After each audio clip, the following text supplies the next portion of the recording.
Hello, friends. 24th of November, 1971. In America, a Northwest Orient Airlines flight took off from Portland.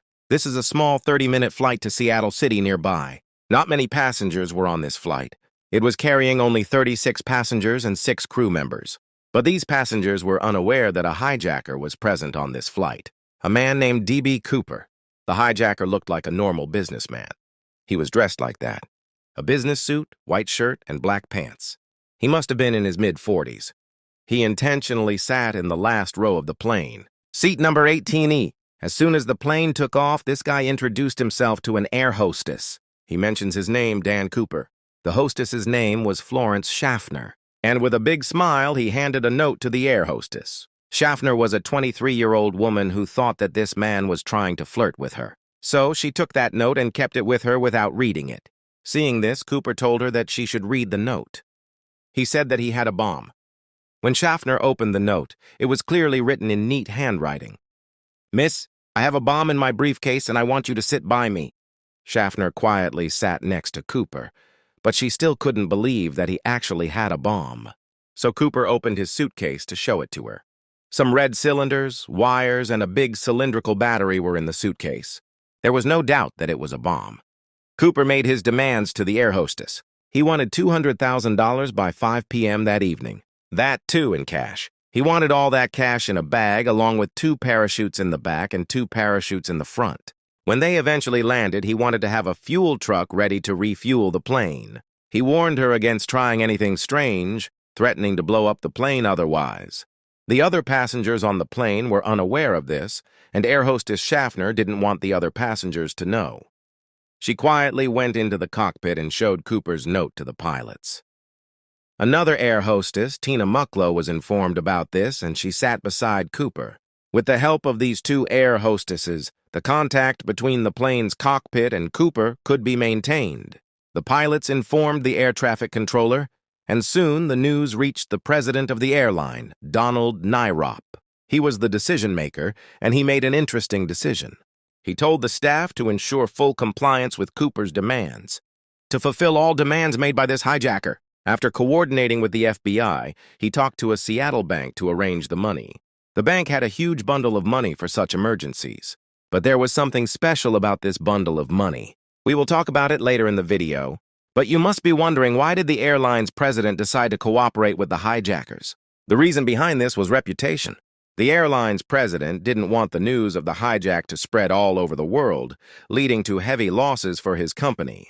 So to keep this issue under wraps, he was willing to fulfill the demands of the hijackers. The only problem was that they needed some time to arrange the money, but this flight was only supposed to be half an hour long. So the pilots were told that instead of landing the plane, they were to keep circling around Seattle until they could arrange the money on the ground. This half-hour flight gradually became 3 hours long. Passengers were still unaware of what was happening. Flight pilots announced that they were facing minor technical difficulties causing the delay. The other passengers believed this. Finally, this flight landed at Seattle's airport at 5:46 p.m. According to Cooper's instructions, the plane was parked far from the main terminal building. One airline representative approached the plane with a bag of money and the parachutes. When the 4 parachutes and the bag of money were given to Cooper, he allowed the passengers and flight attendants to leave the plane, except Tina Mucklow. After this, according to the plane was refueled and it takes off again. This time, only the pilots were on the plane along with Cooper and Tina. Cooper started giving instructions to the pilots again. For the destination of the flight, the speed of the flight, down to the very angle. He directs them to fly the plane towards Mexico City, at an altitude of 10,000 feet in the air, with the wings positioned at 15 degrees. As for the plane's speed, he wanted to fly as slow as possible. The pilots told Cooper that flying with these configurations would make it difficult for them to reach Mexico City, because there wasn't enough fuel in the plane. But Cooper was not worried about it. Cooper told them to fly as he directed.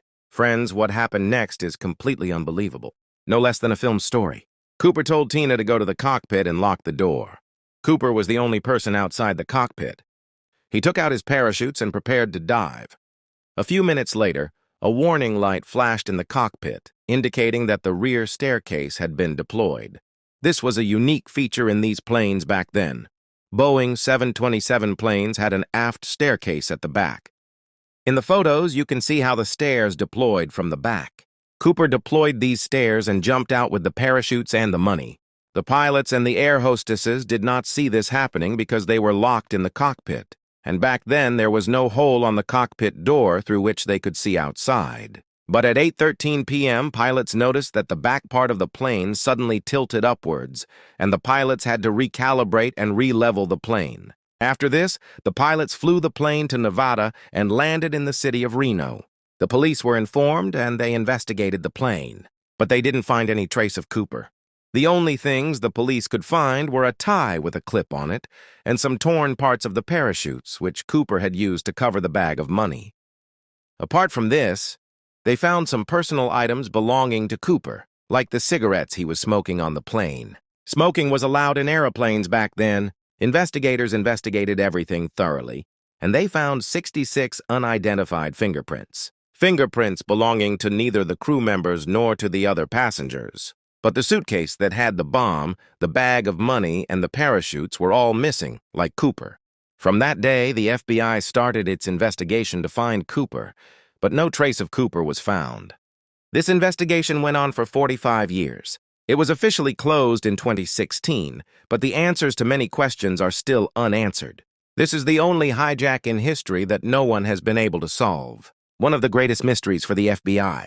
Who was Cooper? What happened to him? Was the money ever recovered by the police?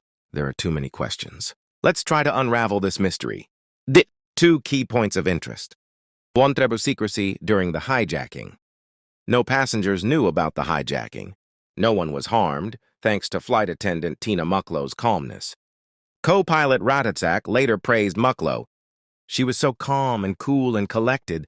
I could not think of anyone better to handle a criminal act like this. 2. The name mix-up. The hijacker gave his name as Dan Cooper, but a reporter misheard it as D.B. Cooper.